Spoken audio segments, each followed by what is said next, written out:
निधि बहुत काली थी, उसे अपने रंग से बहुत शर्म आया करती और वो जब देखो नई नई क्रीम और मेकअप अपने चेहरे पर लगाया करती जिससे वो गोरी हो जाए। एक दिन वो अपने हाथ में बेसन और हल्दी का घोल लेकर नहाने जा रही होती है। तभी उसकी माँ अंजलि उसे टोकते हुए कहती है, ये सब क्या है?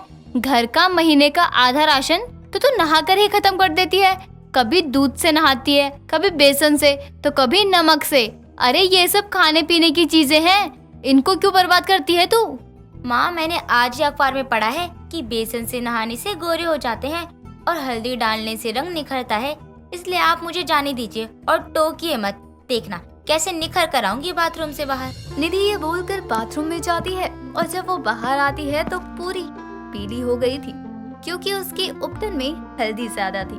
जिसके बाद उसकी माँ उसे समझाते हुए कहती है, देख मेरी बच्ची सुन, तुझे गोरा होने की जरूरत नहीं है। तुझे जैसा कुदरत ने बनाया है तू बहुत प्यारी है। और तूने कभी अपने बाल नहीं देखे क्या? इतने लंबे बाल है, किस्मत वालों को मिलते हैं इतने लंबे बाल। इसीलिए जो तेरे पास नहीं है उसका अफसोस मत कर, बल्कि जो तेरे पास है उसकी खुशी मना। कहीं ऐसा ना हो कि अफसोस के चलते तेरे पास जो है तू उसे भी खो दे। निधि पर अंजलि की बातों का कोई असर नहीं होता और वो अपनी कोशिश ऐसे ही जारी रखती है। निधि का परिवार बहुत गरीब था। उसकी शादी भी एक गरीब घर में ही होती है। उसका पति पवन एक छोटी सी फैक्ट्री में 10,000 रुपए की नौकरी किया करता।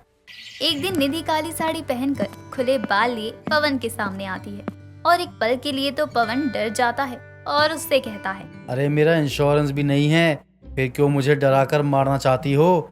ऐसे काली साड़ी पहनकर काली सूरत लिए खुले बालों में कोई सामने आता है क्या, वो भी ऐसे अचानक से?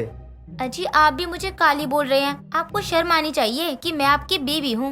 अरे मेरी कल्लो, मैं तो मजाक कर रहा था। अच्छा बताओ ना, क्या बात है? जी, मुझे आपसे 5,000 रुपए चाहिए। मुझे अपने बालों को कलर करवाना है, इससे बाल बहुत सुंदर लगते हैं। क्या 5,000 रुपए? अरे मजाक है क्या? मेरे आधे महीने की तनख्वाह है ये। मैं इतने पैसों में तुमको कैसे ला करके दे सकता हूँ? भूल जाओ, तुम जैसी हो ना मुझे पसंद हो। मुझे किसी से कोई फर्क नहीं पड़ता है कि कोई तुम्हारे बारे में क्या सोचता है या क्या बोलता है। देखो जी, ये मीठी बातों की मीठी गोली मुझे मत दो। कह देती हूँ, मुझे बाल रंगवाने हैं, पैसे दे दो चुपचाप, वरना पंखे से लटक जाऊंगी और काली साड़ी में काली चुड़ैल बनकर भटकूंगी और तुम्हारी रात को भी काली कर दूंगी। निधि की बात सुनकर पवन अपने जोड़े हुए पैसों में से उसे 5,000 रुपए निकाल कर देता है और निधि अगले दिन अपने बाल सुनहरे रंगवा कर घर आती है। उसकी सास जैसे ही दरवाजा खोलती है तो अपनी बहू को देखकर डर जाती है। अरे मोरी मैया, ये क्या हो गयो? ये कोई बाबा ने वरदान देकर तेरे बाल सोने के बना दिए हैं क्या बहू? अगर ऐसा है तो चल मेरे साथ, अभी तेरे सर पर उस तरह फिरवा कर दुबई निकल जाऊंगी और 4 धाम यात्रा के लिए निकल जाऊंगी। अभी बता दे अगर ऐसा है तो कुछ। बुढ़िया जल रही है मुझसे, मैं बहुत सुंदर लग रही हूँ ना। अरे हटिए माँ जी, मैं हूँ आपकी बहू निधि, मुझे अंदर आने दीजिए। निधि अंदर जाती है और विद्या अपनी बहू का ये हाल देखकर सर पकड़कर बैठ जाती है। शाम के समय जब पवन आता है तो दोनों माँ बेटी निधि को घेर कर बैठ जाते हैं और पवन कहता है, क्या छपरी लग रही हो तुम भी यार। ऐसे कौन करवाता है? किसने बोला तुमको ये सब कुछ करवाने पे तुम सुंदर लगोगी? सुनिए जी, मैं ब्लैक ब्यूटी लग रही हूँ ना ऐसे, मुझे ये ब्यूटी पार्लर वाली ने बताया है, समझे ना।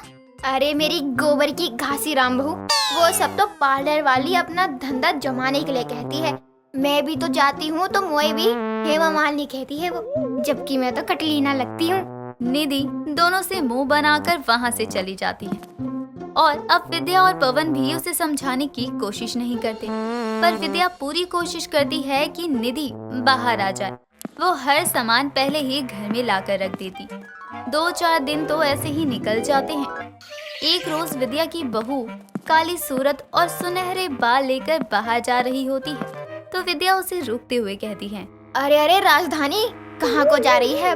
तुझे जाना है तो जा, लेकिन सर पर पल्लू रख कर जा। माँ जी, ये कैसी बातें कर रही हैं आप? जमाना कितना आगे चला गया है और आप उसी पुरानी सोच में डूबी हैं कि बहू सर पर घूंघट करके बाहर जाए। माँ जी, सोच बदलिए अपनी। और तू बाल बदल अपने। निधि उसकी नहीं सुनती और बाहर चली जाती है।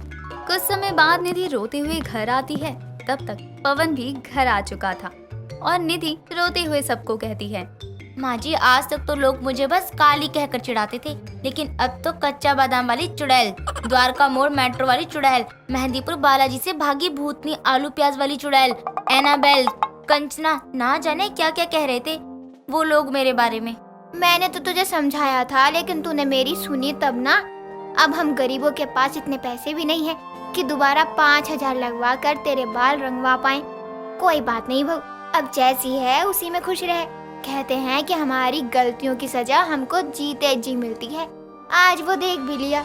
विद्या ये बोलकर निधि को समझाती है, जिसके बाद सब सोने के लिए चले जाते हैं। पर निधि को नींद नहीं आती, क्योंकि उसे अब उसके सुनहरे बाल बुरे लगने लगे थे। वो रात को जाग रही थी कि तभी वो देखती है सामने वाले घर में 2 चोर घुस रहे हैं। ये देखकर उसे समझ नहीं आता कि वो क्या करे।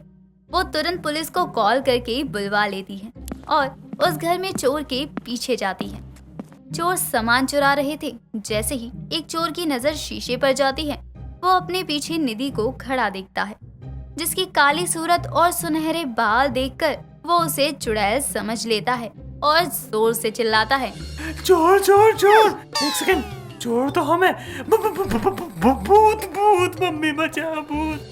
चोर के भूत भूत चिल्लाने की आवाज से सब जागने लगते हैं और दोनों चोर बाहर की तरफ भागते हैं। तभी इंस्पेक्टर देशमुख चोर को पकड़ लेते हैं और निधि से कहते हैं, आपने बहुत बहादुरी का काम किया है इन चोरों को पकड़वा कर। आप जानती है कि सरकार ने इन पर 10,000 का इनाम रखा है, जो कि अब आपका हुआ। कल चौकी आकर आप अपना इनाम लेके जाइएगा। अरे वाह इंस्पेक्टर साहब, मुझे ये पता ही नहीं था कि इन चोरों पर इनाम है। सोच रही हूँ ऐसे ही बाल सुनहरे रहने दूं और पुलिस में भर्ती हो जाऊं। रोज 2-4 चोर तो पकड़ ही लिया करूंगी। बस बस मैडम, इमोशन पे काबू रखिए। कल इनाम लेने आ जाना। चलता हूँ। जय हिंद। जय हिंद। इंस्पेक्टर ये बोलकर चोरों को लेकर चला जाता है। जिसके बाद अगले दिन निधि थाने जाकर अपना इनाम लेकर आती है और बहुत खुश होती है। उसे खुश देखकर उसकी सास कहती है, अरे वाह मेरी करीब काली बहू के सुनहरे बालों ने तो कमाल कर दिया। अब तो तू फिर से अपने बाल रंगवा सकती है। और बचे हुए पैसों का तू क्या करेगी? माँ जी, 5,000 में मैं बाल काले करवा लूंगी और 5,000 रुपए उन्हें वापस कर दूंगी, क्योंकि ये पैसे उन्होंने मुझे अपनी बचत से निकाल कर दिए थे। जो करना है कर लेना बहू, पर बाल काले करवाने से पहले मेरे 2-4 काम कर दे। पर क्या काम माँ जी? विद्या निधि को रात को लेकर अपने मोहल्ले में जाती है और जिन जिन औरतों से विद्या की लड़ाई थी, उन सबको रात को अपनी बहू के सुनहरे बालों से डरा देती है और सुबह अपनी बहू के बाल काले करवाती है। जिसके बाद निधि दोबारा अपने बाल कभी किसी रंग में नहीं रंगवाती और अपने परिवार के साथ खुशी खुशी रहती है।